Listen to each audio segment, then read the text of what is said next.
दादा, आप सभी का बहुत बहुत स्वागत है। बहुत अच्छा लग रहा है आपको देख के, साथ में परिवार के साथ। और ये भी तो परिवार ही है। जी दादा, लव यू दादा।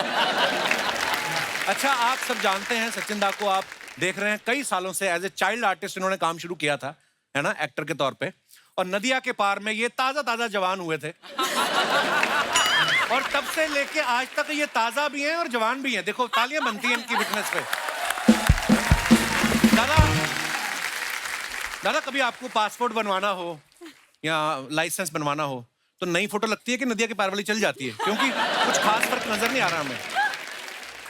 नई फोटो बता के मैं पुरानी फोटो चिपका देता हूँ। पता नहीं चलता। एक और प्रॉब्लम होती है कि आज भी एडल्ट फिल्म जब देखने जाता हूँ तो आईडी दिखाना पड़ता है। Oh my अच्छा। प्लीज, आपसे कितना सीखा है देखा देखो ना? आप दादा, कमाल है। मतलब मैंने और दादा ने, मेरा सौभाग्य है कि मुझे 2 टीवी शोज दादा के साथ करने का मौका मिला। एक में दादा जज थे और मैं होस्ट करता था। कागजों में होस्ट था, लाइनें सारी जूही बोल जाती थी। तो एक म्यूजिकल शो था जिसमें मैं और दादा हम पार्टिसिपेट कर रहे थे। दादा, उस समय आपने सोचा था कि जिस आदमी के साथ मैं कम्पीट कर रहा हूँ एक दिन उसके शो में फैमिली के साथ जाऊंगा? बिल्कुल ही नहीं सोचा था मैंने, क्योंकि इतना ज्यादा मैंने एक्सपेक्ट नहीं किया था।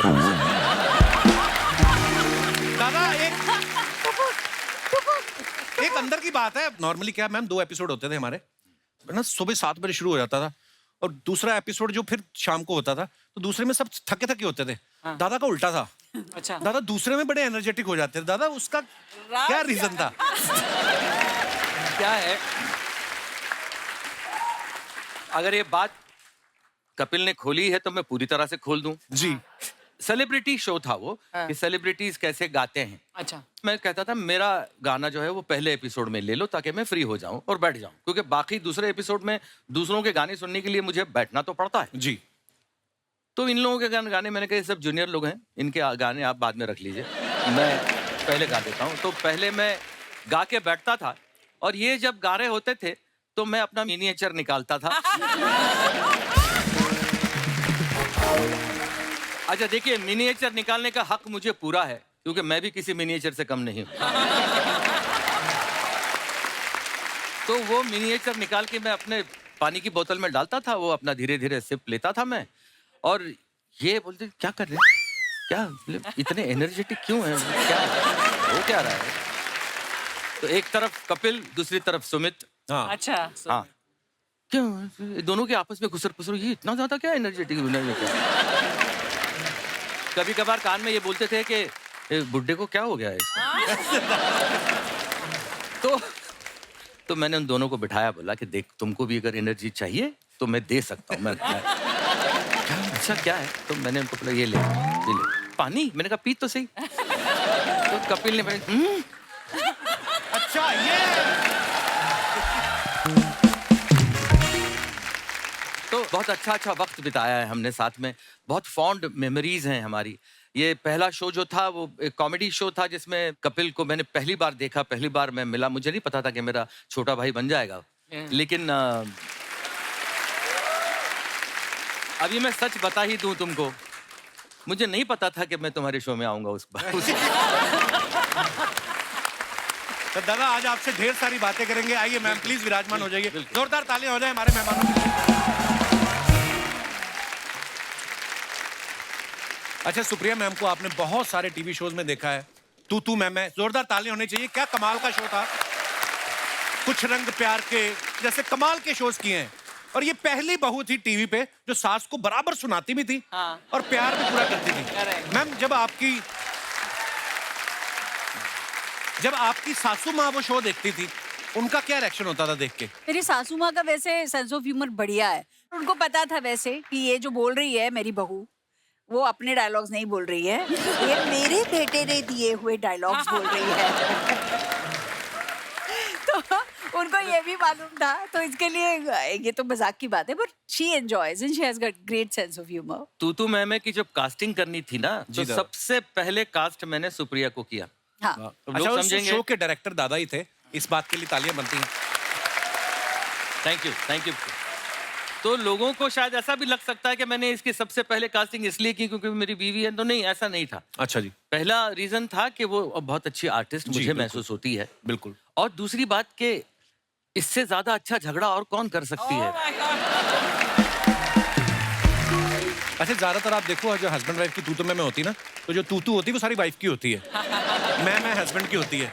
वाइफ को होता तुम्हारी वजह से हुआ, तुम टाइम पे नहीं आए, तुमने बर्थडे विश नहीं, तुमने ये याद नहीं रखा। आदमी इतने करता रहता है, मैं चला जाऊं, मैं मर जाऊं, मैं क्या करूं, मैंने क्या किया? तो तू मैं तो बड़ा कमाल का सीरियल था वो। अब मैं इनकी सुपुत्री की बात करूं, आपने इनको बाखूबी जानते हैं, इनको आपने देखा है, और बड़े कमाल कमाल की वेब सीरीज हो। मिर्जापुर में मैंने आपको पहली बार देखा था,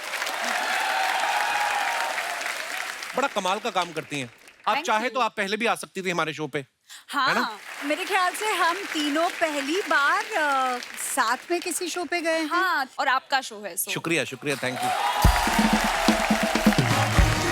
अच्छा, लोगों को आज कोई नेशनल अवार्ड मिलता है ना किसी एक्टर को, तो बड़े गर्व की बात होती है।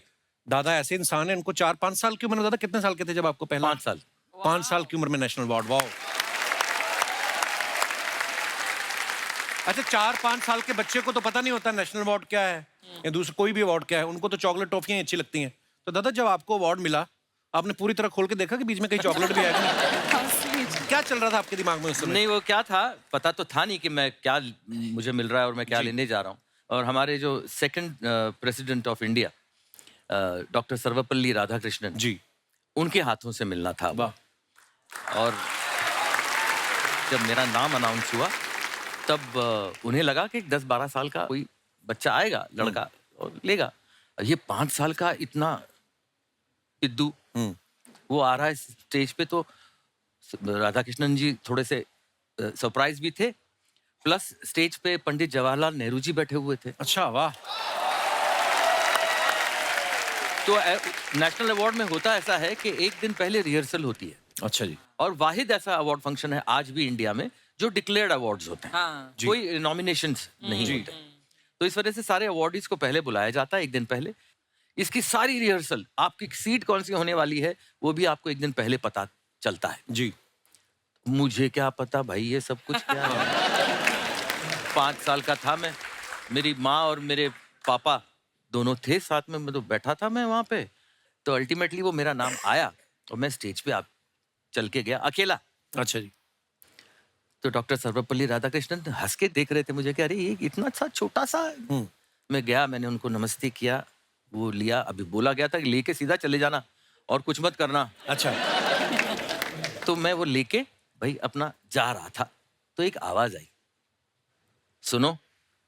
रुक के देखा तो आवाज पंडित जी की थी। अच्छा जी, नेहरू साहब की, वाह। तो मैं मुड़ा, यहाँ आओ। तो मैं उनके पास गया, उनके पैर छुए, उन्होंने मुझे अपनी गोद में बिठाया। अच्छा जी। और जोधपुरी जैकेट पहनी थी उन्होंने जी, उसमें गुलाब का फूल था। हाँ, हमेशा लगाते थे। हाँ, वो निकाला और मेरी शेरवानी पे लगाया वाह, बड़े मोमेंट। और पीठ पे हाथ रखा और कहा जाओ बहुत बड़े बनोगे। क्या बात है, और फिर मैं वहां से निकला। वाह।